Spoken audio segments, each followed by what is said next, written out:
তুমি কি পারবা মন্ত্রীকে ইনভাইট করতে? আপনাদের সস্তা ভার্সিটির সস্তা অনুষ্ঠানে স্যার অ্যাটেন্ড করবে, এটা আপনারা ভাবলেন কিভাবে? স্যার আপনি স্যার বলুন, আপনাকে কিভাবে আমি সাহায্য করতে পারি, প্লিজ বলুন। ঋতু, তোর জামাই না শুধু তোর বাসায় কাজ করতো, এখন দেখি গাড়িও চালায়। কিন্তু তুই কি পাগল হয়ে গেছিস? তুই ওকে কেন নিয়ে আসছিস সাথে করে? আরে কি করবো বল, আজকে আমাদের ড্রাইভারটাও ছুটিতে গেছে। আর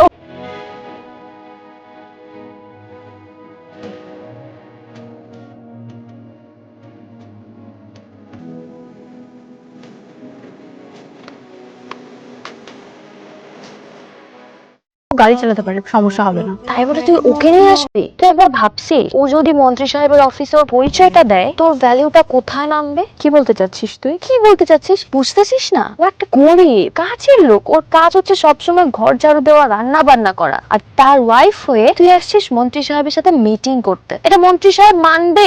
জানতে পারলে আমাদেরকে অফিস থেকে ঘাট ধাক্কা দিয়ে বের করে দিবে। গোলাম এসব কাউকে বলবে না। রাইট, বললাম কান খুলে শুনে রাখ। ওখানে গিয়ে কারোর সাথে বাড়তি কথা বলবি না, ঠিক আছে ম্যাডাম। এক্সট্রা খাতির জমানোর চেষ্টাও করবি না। আচ্ছা ম্যাডাম। একদম চুপচাপ বসে থাকবি। তোর পরিচয় শুধু তুই একটা ড্রাইভার, ভুলেও নিজের এই পরিচয়টা দিবি না যে তুই ঋতুর হাজবেন্ড। কথাটা যেন মাথায় থাকে। না ম্যাডাম, আমি কারো কিছু বলবো না। আমি তার থেকে বরং গাড়িতেই থাকি, আপনারা যান। হ্যাঁ, সেটাই বেটার।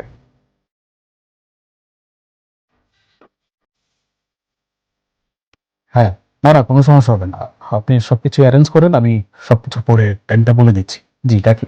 হ্যাঁ বলুন, মন্ত্রী স্যারের সাথে আপনাদের কি কাজ? আসলে আমরা আমাদের ইউনিভার্সিটিতে একটা সায়েন্স ফেয়ার অ্যারেঞ্জ করেছি, তো সেখানে স্টুডেন্ট অ্যাসোসিয়েশনের সবাই চায় মন্ত্রী সাহেব আমাদের প্রধান অতিথি হিসেবে থাকুক, আর সেই জন্যই আমরা স্যারকে ইনভাইট করতে এসেছি। ওনাকে কিন্তু থাকতেই হবে। বিষয়টা আপনারা যেভাবে বলছেন মনে হচ্ছে যেন মামা বাড়ির ডাক্তার, বললে সবকিছু হয়ে যাবে। মানে এরকম ছোটখাটো অনুষ্ঠানে আমাদের মন্ত্রী স্যার যায় না, প্লিজ আপনারা আসতে পারেন। স্যার প্লিজ আপনি একটু কথা বলে দেখেন, আর না হলে আমাদের সাথে একটু ছোট্ট একটা মিটিং এর ব্যবস্থা করে দেন। আমরা বেশি সময় নিব না। না দেখুন, মিটিং সিটিং এরও কিছু নেই, আর কথা বলার কিছু নাই। মানে স্যার এরকম সস্তা অনুষ্ঠানে যায় না, আপনারা আসতে পারেন। কিন্তু আমরা তো স্টুডেন্ট অ্যাসোসিয়েশনের সবাইকে কথা দিয়ে ফেলেছি যে স্যার এখানে থাকবে, আমাদের মান সম্মান থাকবে না। প্লিজ স্যার একটু দেখেন না। একটা কথা কতবার বলবো, দুবার বলা হয়ে গেছে। মন্ত্রী স্যারের বিভিন্ন রাষ্ট্রদূতের সাথে যে মিটিং গুলো, সেগুলো শিডিউল এখানে শেষ হয়নি। তার মধ্যে আপনাদের সস্তা ভার্সিটির সস্তা অনুষ্ঠানে স্যার অ্যাটেন্ড করবে, এটা আপনারা ভাবলেন কিভাবে? এটা সম্ভব না। আপনারা আসতে পারেন। এখনো বসে আছেন কেন? যান প্লিজ।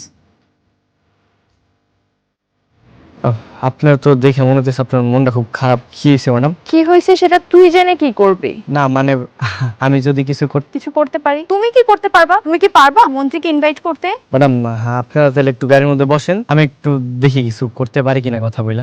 ছাগলের কথা শুন, ওনাকে মন্ত্রীর সাথে কথা বলতে। আচ্ছা ম্যাডাম, আপনারা গাড়িতে বসেন, আমি একটু ওয়াশরুম থেকে আসি।